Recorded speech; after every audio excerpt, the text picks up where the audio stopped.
Se você, assim como eu, já passou pela experiência desconfortável, porém necessária, de precisar passar alguns dias no hospital devido a algum problema de saúde, você deve saber muito bem a importância de ter à sua volta profissionais bem qualificados, que tenham um mínimo de empatia pelos seus pacientes, e um bocadinho de paciência nessas horas não faz mal a ninguém, não é mesmo? Agora imagina se você descobrisse que tem um verdadeiro anjo da morte te rondando nesse hospital, e não é nenhum espírito, ou aparição, ou visagem sobrenatural. O anjo da morte, desse caso, se escondia nas vistas de todo mundo, usando um jaleco branco e um crachá de médico, indo diretamente contra todos os juramentos que ele fez na profissão de médico, indo além de qualquer conduta que um ser humano minimamente decente teria, na minha opinião. E enquanto isso, a mídia e os jornais chamando esse médico de milagre da humanidade por todos os procedimentos incríveis que ele já tinha realizado, mas o que ninguém sabia, ou pelo menos ainda não, era o preço altíssimo a ser pago pela genialidade desse sujeito. Mas um dia a queda dele começa quando a própria noiva fica de saco cheio de tantas mentiras que ela resolve ir atrás da verdade, custe o que custar, e ela acaba desenrolando uma trama que envolve nomes como Bill e Hillary Clinton, Elton John e até o Papa. Sim, o Papa. Mas vamos começar do começo, não é mesmo? Oi, gente! Eu sou a Rebeca, seja muito bem-vindo ou bem-vindo de volta ao Atrás da Fita. Como é que você tá hoje, hein, meu chuchu? Tudo bem? Já coloquei o batiminho aqui, viu? No último vídeo eu achei que ninguém ia reparar, e aí eu vi literalmente um comentário falando que eu tinha esquecido ele, então tá aqui, viu? Até porque hoje eu vou precisar de companhia. Se você quiser ajudar o nosso canal a crescer e melhorar cada vez mais, você agora pode se tornar membro e ter acesso a benefícios exclusivos, belezinha? Ou você também pode mandar um pix de qualquer valor para atrásdafita@gmail.com. Eu agradeço de coração a ajuda, sério mesmo. E sem mais enrolação, vamos pro caso de hoje. Imagina aqui comigo por um segundo um mundo onde a tecnologia das células-tronco venceram. Um mundo em que, se você precisa de um pulmão, um coração ou até um cérebro novinho em folha, os profissionais da saúde estão devidamente preparados para substituir qualquer órgão que você precisar a qualquer momento. E foi exatamente esse sonho que o Dr. Paolo Macchiarini quis trazer para a realidade. Ele passou um bom tempo da vida dele vendendo essa ideia, convencendo quem ele pudesse que essa realidade era possível sim e não estava tão distante assim de acontecer. Ele era um especialista em traqueia, aquele tubinho que fica por aqui assim, ó.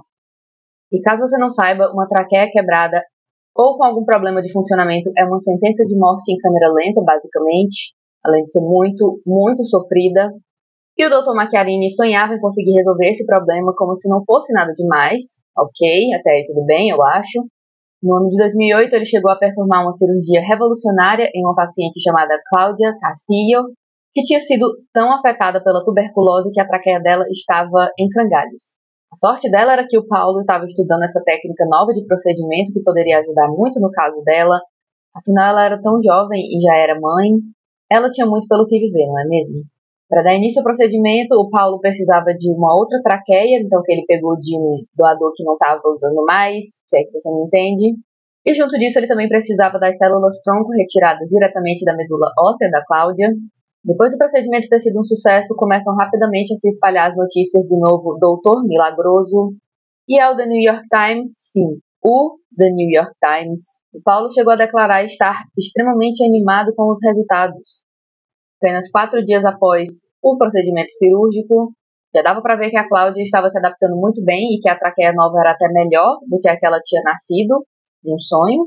No mesmo ano, o New York Times faz uma matéria de capa com um médico vanguardista à frente de seu tempo, retratando ele quase como um deus entre os homens. Mas se eles tivessem esperado só mais um pouquinho de tempo para ver se o caba tinha feito um milagre mesmo, eles teriam evitado muita dor de cabeça, vice? Afinal, o trabalho do Dr. Macchiarini era o equivalente na medicina ao que se pode chamar de ouro de tolo. Muito brilhante e valioso à primeira vista, mas quando você olha mais de perto... Apesar de no começo o transplante parecer que tinha dado certo, eventualmente o quadro da Cláudia se agravou novamente e os médicos precisaram amputar o pulmão dela. Sim, você ouviu certo. Mas enquanto isso, o Paulo estava lá ganhando fama internacional, rapidamente se tornando um dos médicos mais reconhecidos do mundo todo. Segundo ele, ele era o cirurgião pessoal do Barack Obama, Bill Clinton, e além de ser muito amigo, best of friend do besties do Papa, sim, o Papa, e o Sir Elton John estava agendado para uma performance ao vivo no casamento dele. Rapaz, tem que ser muito corajoso pra mexer até com o Papa, né? Não tem medo da fúria divina, não, um caba desse? Por incrível que pareça, mesmo perdendo um pulmão, a Cláudia ainda foi uma das pacientes mais sortudas do Paulo. É, menina. Fontes diferentes afirmam que o Paulo teria feito o procedimento milagroso de transplante pelo menos 17 vezes, e outras fontes afirmam que podem ter chegado a 20 cirurgias. Porém, a mídia e a comunidade médica mal sabia que o médico milagroso, o Messias enviado por Jesus para salvar os homens, não passava de um verdadeiro charlatão e um mentiroso patológico. E não, eu não sou a favor de diagnosticar as pessoas na internet, assim como eu vejo algumas pessoas fazendo de vez em quando, mas sério, acompanha aí, você vai ver. No final você me diz se você concorda com o meu diagnóstico de poltrona ou não. E Rebeca, pelo amor de Deus, como foi que a gente chegou aqui? Que bom que você perguntou. Paolo Macchiarini nasceu filho de 2 imigrantes italianos no ano de 1958. Ele cresceu na Suíça e aí daqui pra frente todas as informações que eu consegui juntar sobre a vida pessoal dele são suposições, tá? Afinal é a versão dele dos fatos e você vai descobrir já já que o Paulo não é uma fonte confiável de informação nem um pouco. Mas ele teria supostamente se apaixonado pela profissão de médico depois de ver o pai doente com alguma condição que os médicos da região não conseguiram tratar. E infelizmente ele faleceu pouco tempo depois. E com isso o Paulo então teria decidido dedicar a vida dele para ajudar as pessoas que precisam e cuidar muito bem delas. E assim, depois de se formar, ele teria se especializado em cirurgia torácica. E para quem não é formado em 10 temporadas de Grey's Anatomy, o que isso significa é que ele era um especialista em cirurgias no coração, pulmão e garganta, ok? Ele dizia que tinha um mestrado em bioestatística na Universidade do Alabama. Já a universidade disse que o Paulo nunca nem estudou lá, ele só participou uma vez de um evento sobre hematologia, a área que estuda as doenças do sangue, e foi o suficiente para ele começar a dizer que ele tinha um mestrado lá. Estudar de verdade, que nem o povo normal faz, tu não quer não, né, Paulo? No ano de 2008, ele teria se tornado afiliado da Universidade de Barcelona, onde, para o azar da Cláudia, eles se conheceram, após ela ter procurado o hospital devido a uma tosse que só piorava cada vez mais. E ela, mãe aos 30 anos de idade, morando em Barcelona, chegou ao ponto de não ter mais energia para sustentar a rotina dela devido à falta de ar que ela sentia. E assim ela acaba sendo hospitalizada para tratar o quadro extremamente avançado de tuberculose. Os médicos então dão para ela duas opções: amputar o pulmão infectado, péssima opção, ou passar por esse transplante de traqueia, e assim ela escolhe fazer o transplante. Eu não sou profissional da saúde, mas até eu já ouvi falar que mesmo antes do procedimento, os médicos dão alguns remédios para diminuir o sistema imunológico da pessoa, sabe? Para evitar que nos primeiros dias o órgão transplantado seja rejeitado, né? E que o corpo comece a lutar contra aquele corpo estranho. Ok. Mas esse tratamento tem a complicação de deixar a pessoa mais vulnerável a infecções, né? Já que o sistema imunológico, a defesa do nosso corpo, está sendo sabotada ali pelos medicamentos. E sendo assim, as maiores causas de morte de pacientes de transplante de órgão nos Estados Unidos são doença cardiovascular, tumores malignos e infecções. E sendo assim, a técnica revolucionária e milagrosa que o Paulo alegava ser capaz de fazer, supostamente, era justamente enganar o corpo humano para ele achar que o órgão novo já era parte da pessoa, e aí entrava o uso das células tronco retiradas do paciente a fim de completar a traqueia, utilizando as células tronco do paciente. E se isso funcionasse, o que significava era que diminuíam drasticamente as chances do corpo lutar contra o órgão transplantado, e assim também não seria mais necessário o uso de tantos medicamentos a fim de deixar o sistema imunológico diminuído, ou seja, o paciente ficaria com a saúde bem menos vulnerável nesse período. Perfeito, incrível, realmente parece um milagre. O que poderia dar de errado? Depois de 10 dias após a cirurgia, a Cláudia finalmente recebeu alta e voltou para casa. Em algumas semanas ela já se sentia como se nunca tivesse ficado doente e não tinha nenhum sinal de que o corpo estava rejeitando o órgão novo. E assim, o Paulo estava em velocidade total rumo à fama e prestígio de médico milagroso. Com a notícia da cirurgia revolucionária dele, ele foi convidado a trabalhar em um instituto extremamente renomado em Estocolmo, capital da Suécia. Eles são tão renomados que, por exemplo, sabe a banca que decide quem recebe o prêmio Nobel de Medicina? É gente ligada a esse instituto. Em 2011, o Paulo deu outro salto na tecnologia revolucionária dele, dessa vez passando a utilizar moldes de traqueias de plástico em vez de doadores humanos, utilizando o mesmo procedimento de maquiar o órgão com as células tronco para fazer o corpo não rejeitar a doação. A primeira pessoa a passar pelo procedimento foi um estudante do norte da África que tinha sido diagnosticado com câncer de garganta enquanto ele estudava na Islândia. O tumor já estava do tamanho de uma bola de golfe quando foi descoberto, mais ou menos assim. E isso é muita coisa, tá? Não acho que é pequeno não, porque não é. Depois de anos de sofrimento com o tratamento, ele resolveu aceitar passar pela cirurgia com o Paulo em junho de 2011. E assim, 15 meses depois, ele era um homem livre do câncer. Mas pouco tempo depois, ainda em 2012, o transplante começou a falhar rapidamente e em janeiro de 2013, alguns meses depois, ele já tinha falecido. Ok. A causa da morte foi determinada como infecção pulmonar causada pela traqueia que ficou folgada demais, mas até então ninguém ficou muito desconfiado do Paulo e a morte desse estudante foi varrida para debaixo do tapete, apesar de ser especulado que os últimos momentos de vida dele teriam sido um sofrimento excruciante. E um professor de cirurgia respiratória chegou a afirmar que escolheria morrer por um esquadrão de tiro em vez de morrer por causa de uma traqueia sintética, porque doeria menos. Eita! Mas enquanto isso, o Paulo estava ganhando um documentário da NBC ou NBC chamado Um Salto de Fé, A Leap of Faith. Mas acabou que em vez de só contar a história desse cirurgião milagroso, foi justamente essa produção que começou a expor todos os podres do Paulo e o charlatão sem vergonha e sem caráter que ele era. E vocês aí achando que o Twitter inventou o Exposed. Mas assim, tecnicamente, não foi o documentário em si que expôs as mentiras do Paulo, né? O problema mesmo começou quando ele se apaixonou pela produtora do projeto, Benita Alexander. A Benita marcou de se encontrar com o Paulo no bar de um hotel que ficava em Nova York. Até aí um sonho de primeiro encontro. Porém, tinha assim o pequeno detalhe de que o marido da Benita estava naquele momento hospitalizado por conta de um tumor cerebral gravíssimo. E segundo Paulo, ele já tinha, né, um longo histórico, muita prática em lidar com pacientes terminais, claro. Mas já de cara, né, ele não me parece tão profissional assim, já que ele acaba dando uns pega na esposa do cara que ele devia estar tratando, não é mesmo? O casal então começa a passar cada vez mais tempo juntos durante a gravação do documentário que aconteceu no estado de Illinois em 2013. Até porque o Paulo tinha vindo para os Estados Unidos para fazer uma cirurgia numa nenenzinha de apenas 2 anos de idade, Hannah Warren, que tinha nascido sem a traqueia, sem o tubo respiratório e que também leva a comida para o estômago, ou seja, uma péssima condição de saúde que é extremamente rara e geralmente leva à morte da pessoa. Mas o Paulo tinha o produto genial das traqueias de plástico, não é mesmo? Problema resolvido, né? E assim ele opera a Hannah em abril de 2013 e em julho, alguns meses depois, a Hannah já tinha falecido.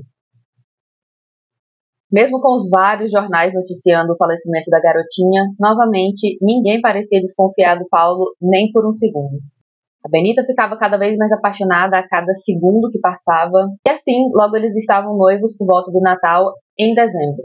Ele prometeu para a noiva o casamento mais lindo e perfeito do mundo, e assim, eu vou assumir, né, que provavelmente a essa altura ela já tinha se divorciado, mas se apaixonar pelo caba que tu conheceu enquanto o marido estava no hospital. Eu não queria esse karma pra mim. E você?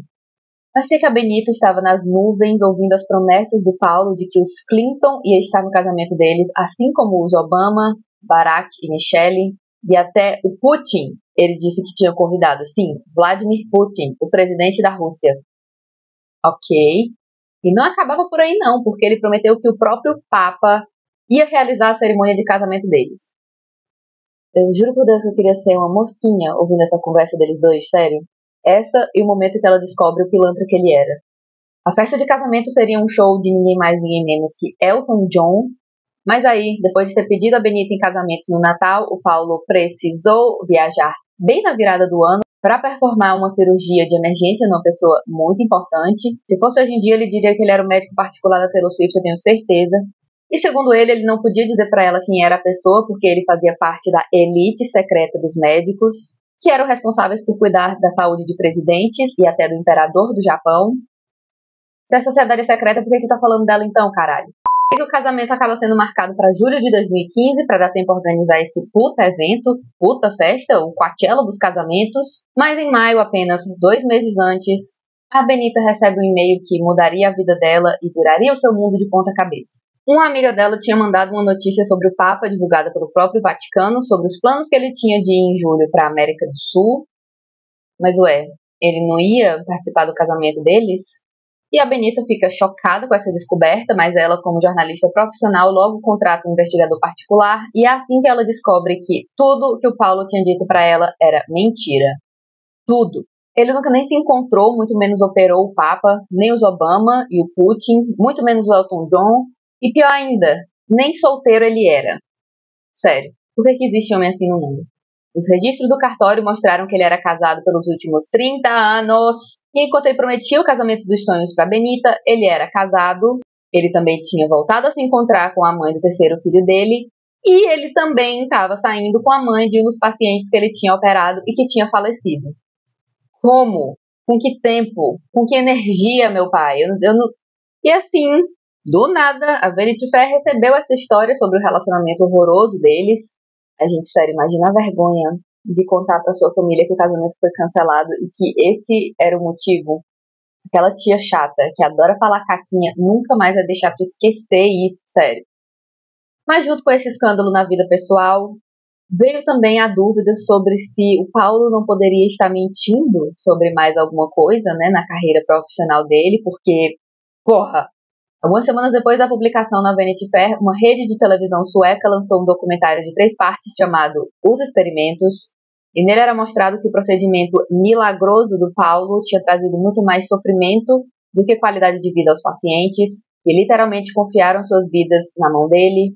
E uma das histórias que mais chamou a atenção foi a de Yezin Setir, uma moça da Turquia de apenas 22 anos de idade, né, bem nova, mais nova do que eu, e ela sofria dessa condição que fazia ela suar excessivamente nas mãos. E cansada disso, a Yenzin resolveu fazer uma cirurgia para se livrar desse problema, e no procedimento seria cortado o nervo que ia em direção às mãos, mas infelizmente houve uma complicação e nos processos os médicos acabaram danificando a traqueia dela. E assim ela resolve ir atrás do Paulo em 2012, né, o médico milagroso. Ela acaba viajando da Turquia para Estocolmo para implantar uma das traqueias de plástico, acreditando que isso seria a salvação da vida dela. O Paulo então remove o pulmão direito e instala a invenção dele no corpo dela, e daí para frente foi só para trás. Ela acabou precisando passar por 190 outras cirurgias, sim, quase 200 operações. Ela sofreu 2 AVCs que deixaram ela parcialmente cega. Ela também perdeu a habilidade de controlar as pernas e a garganta dela agora precisava ser limpa de 4 em 4 horas pelos médicos. E falando nos médicos, eles finalmente começaram a desconfiar dos milagres do Paulo, e quando eles começaram a ler as entrevistas que ele deu, segundo o Paulo, os pacientes dele ou tinham se recuperado muito bem do transplante, ou os que tinham chegado a falecer teria sido por outras condições de saúde. Não, nada a ver com a cirurgia que ele fez, não. Porém, nos registros médicos, a informação era de que quase todos os pacientes do Paulo haviam falecido e eram, sim, devido a complicações do transplante de traqueia. E aí eu deixo para você decidir em quem você acredita, vários registros médicos ou na palavra do Paulo. Você que sabe, você decide. Mas até então, todos que tinham minimamente desconfiado do Paulo sentiam que não podiam falar nada devido ao status de celebridade e médico dos famosos que ele tinha. E assim, o povo que queria expor o Paulo acabou sendo silenciado por vários anos. Ele tinha dito que as traqueias tinham sido testadas em animais, mais uma mentira para conta dele, e na verdade ele estava usando seres humanos como cobaias esse tempo todo. A defesa dele alegava que os pacientes já estavam quase morrendo mesmo, e então havia uma brecha na lei que permitia ele utilizar novos métodos que não tinham sido testados. Afinal, para pacientes em estado terminal, qualquer dia a mais que eles conseguissem viver era para ser uma coisa boa, certo? Mas se fosse para viver sofrendo esse tanto por causa de um médico que prometia mundos e fundos e só entregava sofrimento excruciante, eu pelo menos não sei se valeria tanto a pena para mim não, mas tudo bem. Mas acabou que até a defesa de eles estavam quase morrendo mesmo também era mais uma mentira, porque muitos dos pacientes que ele operou nem estavam de fato tão perto assim da morte, viu? E assim, em 2019, o Paulo finalmente é considerado culpado por um tribunal italiano apenas do crime de forjar documentos. E ele recebe uma sentença de 16 meses de prisão. E a acusação até acabou sendo deixada de lado, até que em junho de 2023, uma corte de apelações da Suécia condenou o Paulo a 2 anos e meio de prisão por acusações de agressão contra 3 pacientes. E a Benita, desde então, tem feito a missão de vida dela ajudar pessoas a não passar pelo que ela passou e ensinar mulheres a sentir o cheiro de um mentiroso patológico e de um pilantra a quilômetros de distância. E para isso ela utiliza o podcast que ela criou. Muito que bem. Esse caso repercutiu tanto que ele acabou sendo adaptado na segunda temporada de Dr. Death, ou Doutor Morte, e a temporada do Paulo tem o subtítulo Charlatão Cortador de Gargantas, em livre tradução. Paulo ganhou a honra de ser interpretado pelo Edgar Ramírez, tá muito mais bonito aqui do que em American Crime Story, com aquele cabelo do Gianni Versace. E a série também traz Alec Baldwin como um dos médicos que lutou para desmascarar o Paulo. Aí vou te mentir não, viu? Deu vontade de assistir, mas eu já tô mais do que ocupada com Food Wars e American Horror Stories, menina. E é isso, gente. Um pouco frustrante o vídeo de hoje, pelo menos pra mim, porque pelo tanto de sofrimento que esse caboclinho causou, eu achei a pena dele muito leve, mas eu sou só uma youtuber de true crime, não é mesmo? E por hoje é só. Se você gostou do vídeo, não esquece de deixar o seu like. Até a próxima, você se cuida, se hidrata, se inscreve no canal, ative as notificações para o YouTube te avisar quando tiver vídeo novo, porque eu tô planejando comprar um microfone bem bom pra cá, mas tá tudo tão caro, menina. Então me ajuda aí assistindo os vídeos, ou virando membro, ou qualquer pix de qualquer valor já ajuda bastante, sério mesmo. E eu te vejo na próxima. Tchau!